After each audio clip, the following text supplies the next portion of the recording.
Hello and welcome to Marshal institute. तो कैसे हैं आप सब। तो आज 10th क्लास के लिए 10th चैप्टर जो हम लोग लाइट चैप्टर कर रहे थे उसका मैं नेक्स्ट पार्ट लेके आई हूँ। हमने रिफ्लेक्शन पार्ट सारा कंप्लीट कर लिया है। आज एक बहुत ही इंटरेस्टिंग सा टॉपिक स्टार्ट करेंगे हम लोग।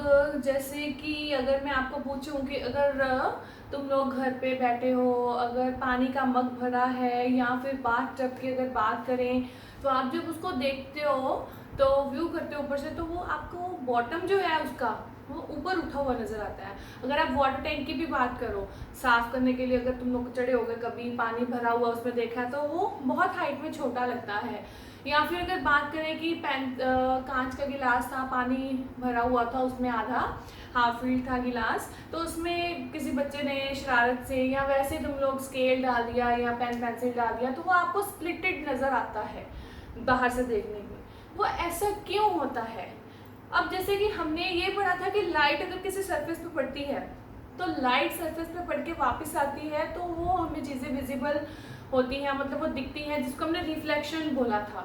लेकिन क्या होगा अगर लाइट रे वापस ना आए, मतलब कि वो जिस सरफेस पे पड़ी है उसको पास करके आगे निकल जाए, तो मतलब कि हमारे पास अलग अलग जैसे मैटर की स्टेट्स होती हैं, सॉलिड है, लिक्विड है, गैस है। अगर क्या हो कि अगर लाइट रे एयर मीडियम से लिक्विड में चले जाए, तो मतलब मीडियम तो अलग अलग हो गए ना, क्योंकि हमारे पास तीनों में इंटरमोलिकुलर फोर्सेस ऑफ अट्रैक्शन अलग अलग हैं, उन सबकी प्रॉपर्टीज अलग अलग हैं। अगर हमारे पास लाइट रे एक मीडियम से दूसरे मीडियम में चले जाए तो व्हाट हैपेंस।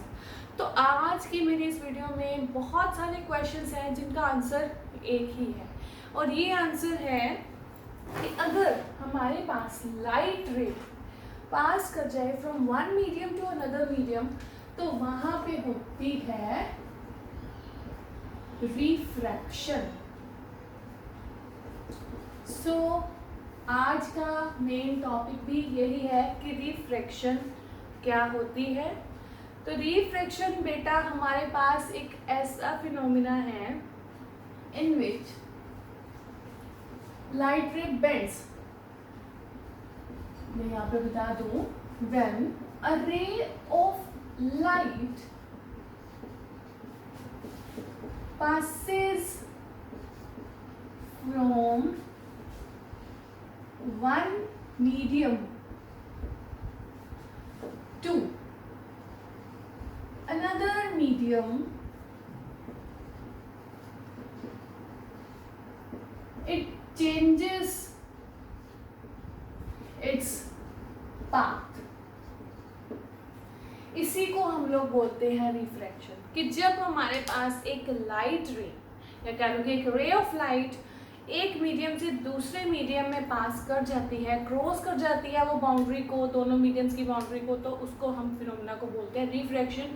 और यही वजह है जो हमने अभी ऊपर क्वेश्चन सारे मतलब डिस्कस करे थे सबसे पहले, उन सारे क्वेश्चंस का यही रीज़न है एक रिफ्रैक्शन। वो कैसे, वो मैं अभी आपको बताऊंगी, लेकिन उससे भी पहले मैं बता दूं कि मैंने यहाँ पे बहुत सारे अलग अलग स्टेट्स डिस्कस करी हैं मैटर की, ठीक है। बट अगर उनको सिंपल वे में बात करें तो हमारे पास दो वर्ड्स हैं, रेयरर एंड डेंसर। तो आपको ये दो वर्ड्स अच्छे से याद रख लेने हैं। डेंसर रिलेट्स टू डेंसिटी, तो हमें पता है अगर एयर से लिक्विड, लिक्विड से सॉलिड की तरफ जाओगे तो डेंसिटी बढ़ती जाती है। तो ऐसे ही हम लोग याद रख लेंगे कि रेयरर मीडियम वो होगा जिसमें हम लोग बात करेंगे या तो एयर की या वैक्यूम की।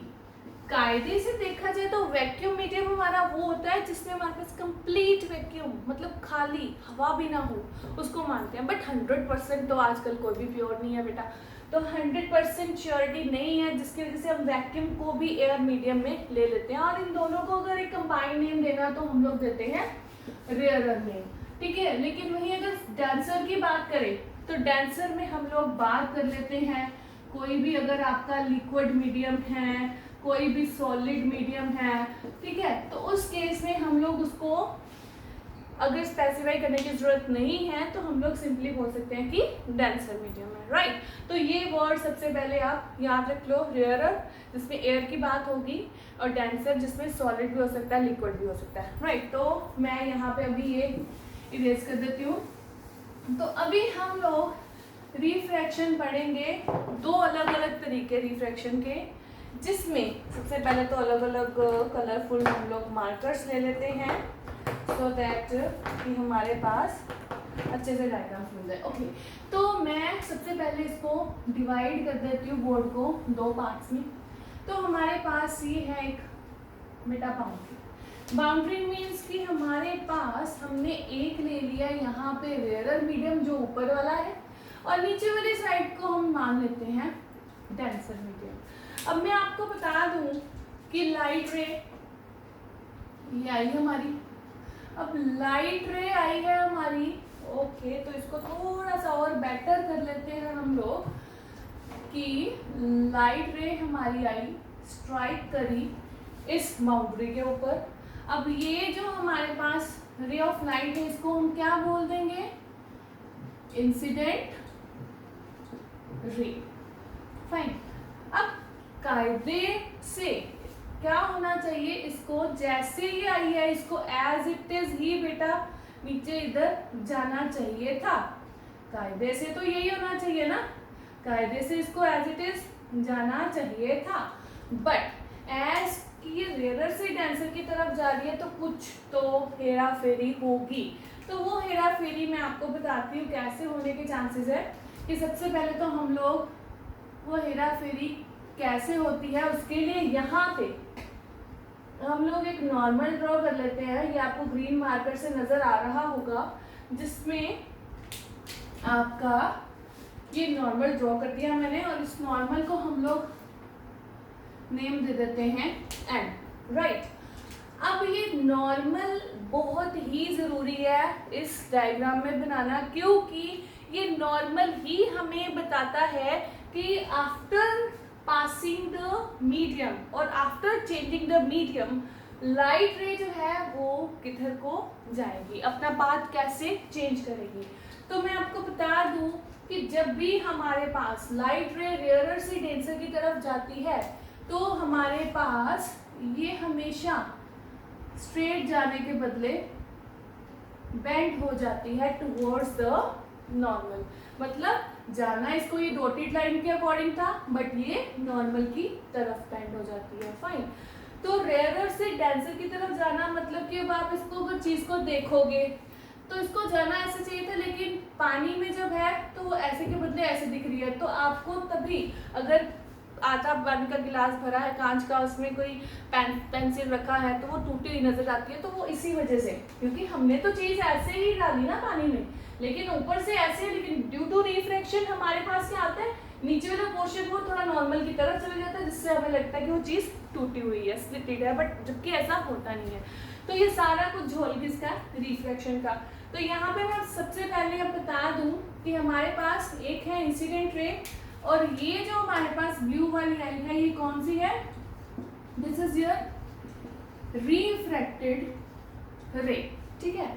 अब यहाँ पे हमारे पास फिर से मैं बता दूं कि दो एंगल्स आएंगे, कौन कौन से, यस, एक ये आएगा और एक ये। मतलब कि नॉर्मल के साथ ही हमें एंगल्स बनाने हैं, जिसमें एक इंसिडेंट रे के साथ जाएगा और एक रिफ्रैक्टेड रे के साथ जाएगा। और यहाँ पे हम लोग लिख लेते हैं कि ये है आपका एंगल ऑफ रिफ्रैक्शन और यहाँ पे है एंगल ऑफ रिफ्लेक्शन। तो यहाँ पे मैं बता दूं कि आपके पास एक इंसिडेंट रे है जो कि नॉर्मल से टुवर्ड्स हो जाएगी, उसके मतलब बेंड हो जाएगी आफ्टर पासिंग द मीडियम। तो उसको जो रे ऑफ लाइट मिलेगी उसको हम रिफ्रैक्टेड रे बोल सकते हैं। तो यहाँ पे सिंपल सा हम लोग बता देते हैं कि अगर हमारे पास रेयरर टू डेंसर जाएगी लाइट रे तो क्या होगा, लाइट रे bends towards the normal। Fine, कि वो नॉर्मल की तरफ हो जाएगी। फाइन। अब दूसरा जो है पार्ट हम लोग फिर से मैं बता दूं उसके लिए कि अगर हमारे पास डेंसर ऊपर होता रेयर नीचे होता, ये यूं कह लो कि डेंसर से रेयर की तरफ आती तो लाइट के साथ क्या होना था या उसका पार्ट कैसे चेंज होना था। तो उसके लिए फिर से हम लोग सबसे पहले एक बाउंड्री बना लेते हैं। ठीक है। और बाउंड्री बनाने के बाद हमने एक फिर से लाइट रे है जो स्ट्राइक करवाने वाले हैं बाउंड्री के ऊपर, और कायदे से इसको कैसे जाना चाहिए, कायदे से इसको ऐसे ही जाना चाहिए था स्ट्रेट, बट ये ऐसे नहीं जाएगी। एज यू नो कि ये हमारे पास अब डेंसर मीडियम है, ये रेयरर मीडियम है, तो कुछ तो छोल होगा। तो इसमें क्या है कि फिर से हम लोग बना लेते हैं एक नॉर्मल, जो कि ये मैंने यहाँ पे बना दिया एक नॉर्मल, क्योंकि नॉर्मल ही बताएगा आगे चल के कि हमारे पास लाइट रे के साथ क्या होने वाला है। तो नॉर्मल बहुत ही इम्पॉर्टेंट है बनाना यहाँ पे। तो मैं बता दूं कि जब भी आपके पास लाइट रे डेंसर से रेयरर की तरफ आती है तो बेटा ये हमेशा हमेशा बेंड हो जाएगी अवे फ्रॉम द नॉर्मल, ठीक है। मतलब कि अगर हमारे पास डेंसर से रेयरर की तरफ जाएगी तो वो नॉर्मल की तरफ नहीं, अब नॉर्मल से दूर भाग जाएगी, फाइन। और जिसमें फिर से हमारे दो एंगल्स मिलेंगे नॉर्मल के साथ, एक तो होगा एंगल ऑफ इंसिडेंस और दूसरा ये हमारा होगा एंगल ऑफ रिफ्रैक्शन, जिसमें फिर से दो मिलेंगी, इंसिडेंट रे मिलेगी और एक मिलेगी हमारे पास हमें ये रिफ्रैक्टेड रे, फाइन। ये हमारे पास मिलेगी रिफ्रैक्टेड रे। अब इसमें फिर से मैं आपको बता दूं, लिख देते हैं कि अगर डेंसर से रेयरर की तरफ जाती है लाइट रे तो क्या होता है। तो सिंपल सी बात, अगर डेंसर से रेयरर की तरफ जाएगी तो लाइट रे जो है हमारी वो बेंड होगी away from the north, right. तो ये हमारे रिफ्रैक्शन के अंदर दो फिनोमिना अलग अलग होते हैं, ठीक है, due to the difference in the medium, और you can say due to the difference in the densities of the medium.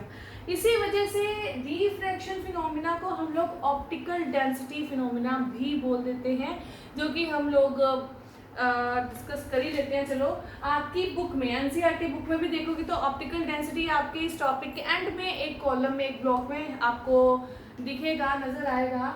वो ऑप्टिकल डेंसिटी इसलिए बोलते हैं क्योंकि ऑप्टिकल मीन्स लाइट, तो डेंसिटी मतलब कि हमारे पास मीडियम्स की डेंसिटी में यहाँ पे वेरिएशंस आ रही है, जिसकी वजह से ये रिफ्रैक्शन फिनोमिना होता है। अब वो क्यों, तो ध्यान से सुनो कि जैसे अगर हम लोग बात करते हैं एयर की, और लेट अस सपोज कि ये ऊपर वाला हमारा एयर मीडियम है और ये जो डेंसर मीडियम है इसको लिक्विड एज्यूम कर लो, फाइन। अगर लिक्विड एज्यूम करते हो तो एज वी नो कि लिक्विड और एयर की इंटरमोलिकुलर फोर्सेस ऑफ अट्रैक्शन की अगर बात करते हैं तो इंटरमोलिकुलर फोर्सेस ऑफ अट्रैक्शन जो है लिक्विड में ज़्यादा होती हैं as compared to the air.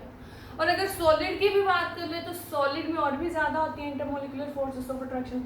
अब देखो एक भीड़ भाड़ वाला इलाका है, ठीक है, रोड पे जा रहे थे तो एक चौक था जिसमें बहुत ज़्यादा भीड़ थी, लेकिन उससे पहले थोड़ा सा स्मूथ था, ट्रैफिक इतना ज़्यादा नहीं था, फाइन। आप अपनी नॉर्मल स्पीड से आ रहे हो जितनी आपको चाहिए, मतलब जितनी आप स्पीड से ड्राइव कर रहे हो, बट जैसे ही एक चौक आता है या भीड़ वाला इलाका आता है तो क्या करते हो, स्पीड कम हो जाती है, ठीक है। सिमिलरली हमारे पास लाइट के साथ कुछ ऐसा होता है, जब वो एयर से पास करती है तो बहुत ही झट से पास कर जाती है, क्योंकि उसको कोई भी वहाँ पे मतलब वो क्या कहते हैं कि उसको ऑब्स्ट्रक्शंस नहीं मिलती, ऑब्स्टिकल्स नहीं आती उसके रास्ते में। बट जैसे ही वो वाटर में, मीडियम में या फिर किसी सॉलिड मीडियम में जाती है तो क्या होगा कि उनमें फोर्सेस ऑफ अट्रैक्शन इतनी ज़्यादा है कि उसको जगह नहीं मिलेगी ईजिली वहाँ से पास आउट होने के लिए, जिसकी वजह से उसकी स्पीड में फ़र्क आ जाता है, या यूँ कह लो कि उसकी स्पीड जो है वो डिक्रीज हो जाती है। तो यही वजह से हमारे पास रिफ्रैक्शन फिनोमिना होता है, और यही ऑप्टिकल डेंसिटी में बेसिकली उन्होंने बताया भी है, ठीक है। तो यहीं पे मैं आपको बता देती हूँ साइड पे कि ऑप्टिकल डेंसिटी बेसिकली हमारे पास रिफ्रैक्शन ही होती है, फाइन। और आपको जो इम्पोर्टेंट पॉइंट मैं बताऊंगी वो इसको पहले आप एक स्क्रीनशॉट ले सकते हो इसका, सो दैट मैं आपको इम्पोर्टेंट पॉइंट्स कुछ बता पाऊँ फिर से और लिख दूँ यहाँ पे। Okay, I think so enough time for screenshot. तो अभी मैं बताऊंगी कि कैसे रिफ्रैक्शन फिनोमिना होता है, जो मैंने अभी डिस्कस किया कि अगर हमारे पास रेयरर से डेंसर की तरफ लाइट जाती है तो स्पीड जो है, ओके मैं ब्लैक पेन से लिख देती हूँ सो दैट आपको अच्छे से विजिबल हो जाए यहाँ पे। तो जो स्पीड है, स्पीड ऑफ लाइट, वो क्या होती है, डिक्रीज होती है, राइट। लेकिन अगर वही हम लोग बात करें कि डेंसर से रेयरर की तरफ जाना, तो मतलब किसी भीड़ वाले इलाके से खुले वाले इलाके में जाना, तो वहां पे ऑटोमेटिकली क्या होगा, आपकी स्पीड जो है वो इंक्रीज हो जाती है। सिमिलरली ही कुछ फिनोमिना कुछ ऐसा होता है लाइट के साथ, जिसमें डेंसर से निकल के जब वो रेयरर में आती है उसकी स्पीड इंक्रीज हो जाती है, क्योंकि उसको ऑब्स्ट्रक्शन जो ऑब्स्टिकल्स है वो नहीं मिलती जो कि डेंसर मीडियम में मिलती हैं due to yes tight bonding और you can say large force of attraction, ठीक है। तो ये दो बड़े इंपॉर्टेंट पॉइंट्स हैं आपको जो याद रखने हैं, फाइन। अब इसके बाद में मैं आपको एक फुल फ्लेज कॉलम बना के दिखाती हूँ जो एक स्लैब को लेकर रिफ्रैक्शन का फिनोमिना समझाया जाता है। अब मैं आपको बता दूँ, बताना क्या, चलो बना के दिखाते हैं। हम लोग एक ब्लॉक लेते हैं, ये हमने ले लिया, मान लो एक ब्लॉक है जिसको हम एज्यूम कर लेते हैं कि ये आपकी ग्लास स्लैब है। सो ग्लास स्लैब होने का मतलब कि ये आपका कौन सा मीडियम हो गया, यस डेंसर मीडियम। अगर ये आपका डेंसर मीडियम है तो ये हम मान लेते हैं रेयरर मीडियम। तो अब क्या करेंगे, एक लाइट रे हमारे पास यहाँ पे लाइट रे इंसिडेंट हुई है, ठीक है। अब जैसे कि मैंने बताया था कि लाइट रे को कायदे से तो ऐसे ही जाना चाहिए, ठीक है, बट वो ड्यू टू रिफ्रैक्शन क्या हो जाती है, बेंड हो जाती है टुवर्ड्स द नॉर्मल। तो उसके लिए सबसे पहले क्या ड्रॉ करेंगे हम लोग, यहाँ पे ड्रॉ कर लेते हैं एक नॉर्मल, राइट। और इस नॉर्मल को हम लोग नेम दे देते हैं एन। अब ये नॉर्मल बताता है आगे जाके क्या होगा, तो रेयरर से डेंसर है तो ऑफ कोर्स क्या होगी, लाइट रे bend towards the normal. Towards the normal मतलब ये इधर कहीं पे आएगी और इसको हम लोग यहाँ पे ले जाते हैं, फाइन।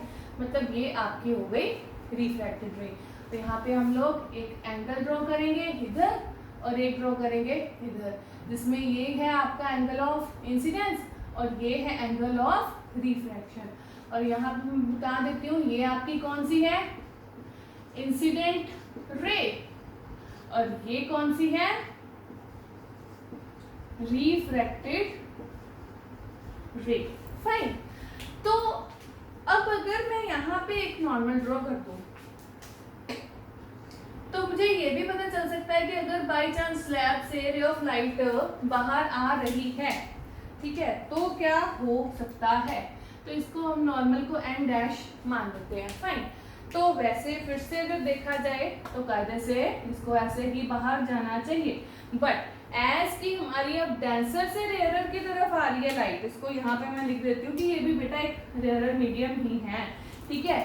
तो अगर यहाँ पे डेंसर से रेयरर आ रही है तो ऑफ कोर्स हमने भी पढ़ा था कि light ray bends away from the normal, तो यहाँ पे हम लोग ड्रॉ कर देते हैं कि ये सीधा जाने के बदले अब इधर चली जाएगी, ठीक है। तो यहाँ पे ये जो रे ऑफ लाइट मिलती है बेसिकली ये होती तो चलो रिफ्लेक्शन है सारी, बट हम इसको बोलते हैं इमर्जेंट रे। क्या बोलते हैं, इमर्जेंट रे। और ये एंगल जो इधर बनेगा between normal and this emergent रे भी बोलते हैं एंगल ऑफ इमर्जेंस, फाइन। तो आपको ये ध्यान रखना है सबसे ज्यादा कि जो एंगल्स हैं वो बेटा नॉर्मल के साथ ही ड्रॉ करने हैं, और किसके साथ, जो लाइट रे इंसिडेंट या रिफ्रैक्ट या इमर्जेंट में मिल रही है, फाइन। अब मैं आपको एक और इंटरेस्टिंग चीज बता दूं कि ये जो डॉटेड लाइन थी बेसिकली इसको यहाँ से ऐसे सीधा आना चाहिए था ना, ऐसे लाइट रे को, वो तो रिफ्रैक्शन के कारण वो क्या हो गई, हमारे पास बेंड हो गई। तो ये जो बेटा डिस्टेंस होता है ना आपका, रेड पेन से मैं यहाँ पे मार्क कर देती हूँ कि ये जो डिस्टेंस आपको मिलता है, ये डिस्टेंस या डिस्प्लेसमेंट, बेसिकली आप इसको बोलोगे कि इधर से इधर डिस्प्लेसमेंट जो हो गई कि आनी ऐसे चाहिए थी बट वो इधर से इधर आ रही है। तो ये जो डिस्प्लेसमेंट छोटी सी आपको नजर आ रही है इसको हम लोग क्या बोलते हैं, इस डिस्प्लेसमेंट को ब्लैक पेन से ही लिख देते हैं, इसको बोलते हैं लेटरल डिस्प्लेसमेंट। फाइन, तो ये हमारा एक फुल फ्लेज मैंने बॉक्स के साथ एक क्लास लैब के साथ आपको एक रिफ्लेक्शन बता दी कि कैसे होती है, rarer to denser and again denser to rarer, तो हमारे पास क्या होता है, ठीक है। और साथ में हमने ये भी डिस्कस कर लिया है कि अगर हमारे पास पाथ चेंज हो रहा है वो क्यों होता है, due to the increase in the decrease in the speed of light, और वो भी क्यों होती है due to the intermolecular forces of attraction of the different mediums. Fine, तो ये था हमारा एक फुल फ्लेज टॉपिक रिफ्रैक्शन का, जिसमें आपको मैं बताऊंगी इसके लॉज। तो जैसे रिफ्लेक्शन में दो लॉज किए थे ना हमने बेटा, वैसे ही हमारे पास बहुत ही इंपॉर्टेंट और क्यूट से लॉज हैं रिफ्रैक्शन के भी, और दो ही हैं बस, तो टेंशन लेने वाली कोई ज़्यादा बात नहीं है। तो यहाँ पे सबसे पहले लिख दें लॉज ऑफ रिफ्रैक्शन। तो लॉज ऑफ रिफ्रैक्शन में फर्स्ट लॉ जो है आपका वो ये कहता है कि incident ray refracted ray and normal all lie on same plane, कि हमारे पास इंसिडेंट रे, रिफ्रैक्टेड रे और नॉर्मल, जैसे कि मैंने यहाँ पे बनाया था कि ये अगर देखें तो हमारे पास ये ऐसे हो जाती है लाइन रे। तो ये ध्यान से देखो, ये इंसिडेंट रे है, ये हमारे पास रिफ्रैक्टेड रे है और ये नॉर्मल है, सारे के सारे एक ही प्लेन पे हमारे पास लाई कर रहे हैं, जैसे कि रिफ्लेक्शन में भी मैंने समझाया था। तो फर्स्ट लॉ यही है कि incident ray, refracted ray and normal all lie on the same plane. Second इसका जो लॉ है वो ये कहता है कि हमारे पास ratio of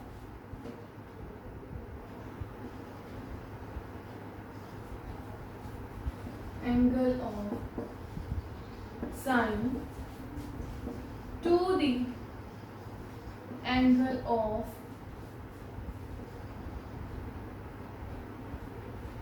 cos is always constant, कि हमारे पास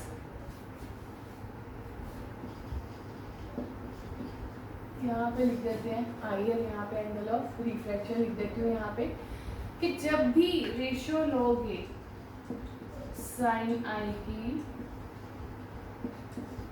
साइन आर की, इन दोनों की रेशियो जो होती है हमेशा एक कांस्टेंट के इक्वल होती है, और ये कांस्टेंट को आप एन से डिनोट करते हो।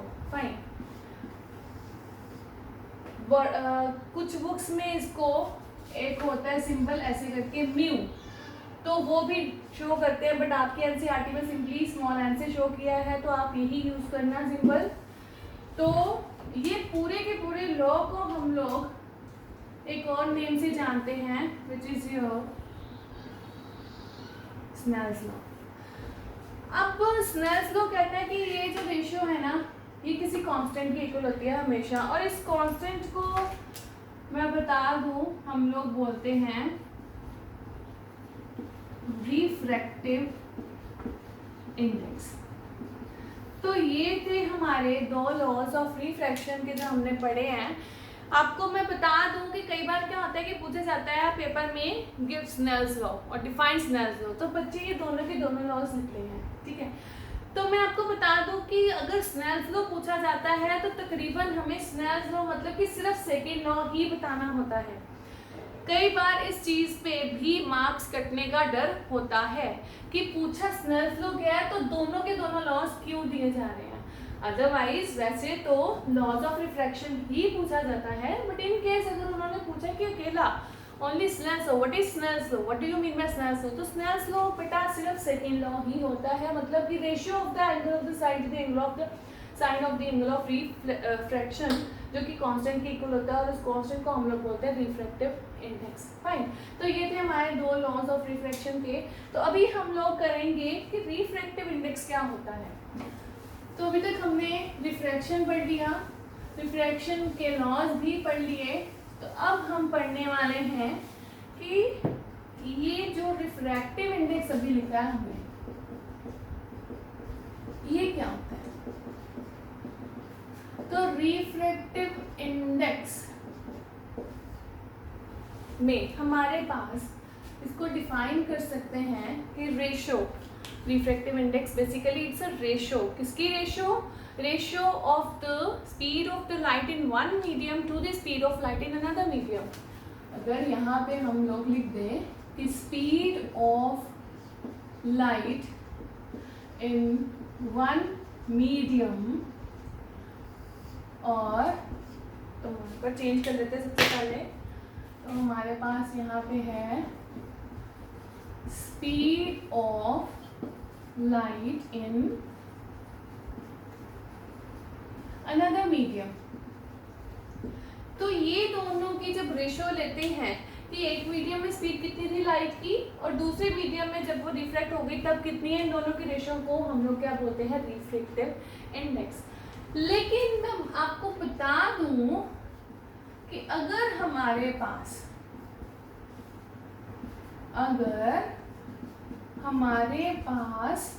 इस रेशो में ऊपर वाला मीडियम हमेशा हमेशा एयर हो, दैट मीन्स कि ऊपर सिर्फ हो, हम देखें speed of light in air कह लो या वैक्यूम कह लो, और नीचे देखें speed of light in another medium, तो हम उस रिफ्रैक्टिव इंडेक्स को एब्सोल्यूट रिफ्रैक्टिव इंडेक्स बोल देते हैं. सिर्फ इतना सा फर्क है कि रिफ्रैक्टिव इंडेक्स में दोनों साइड पे इधर और इधर कोई भी मीडियम आ सकते हैं. बट अगर आपका ऊपर वाला मीडियम हमेशा आप एयर कंसिडर कर रहे हो और नीचे कोई भी मीडियम कंसिडर कर रहे हो, तो वो आपका रिफ्रैक्टिव इंडेक्स से एब्सोल्यूट रिफ्रैक्टिव इंडेक्स बन जाता है. ठीक है, तो ये बहुत ही इंपॉर्टेंट है, आपको अच्छे से याद रख लेना है. फाइन. तो ये था हमारा रिफ्रैक्टिव का कॉन्सेप्ट, एक कि रिफ्रैक्शन क्या होता है और प्लस उसके लॉस क्या है और रिफ्रैक्टिव इंडेक्स क्या होता है. तो ये आपने अच्छे से कर लेना है. मुझे नहीं लगता इसमें कोई वैसे दिक्कत आने वाली है, but if you find any problem you can call me और message me at this number. Fine. तो नेक्स्ट लेक्चर में हम लोग मिलेंगे फिर से एक नया टॉपिक लेके, जिसमें हम लोग बात करेंगे लेंसेज की, और लेंसेज में रिफ्रैक्शन कैसे होती है उसके बारे में पढ़ेंगे. Till then, be safe, be at home, and if you like my videos, then please share it more and more, and please like my videos. Thank you so much.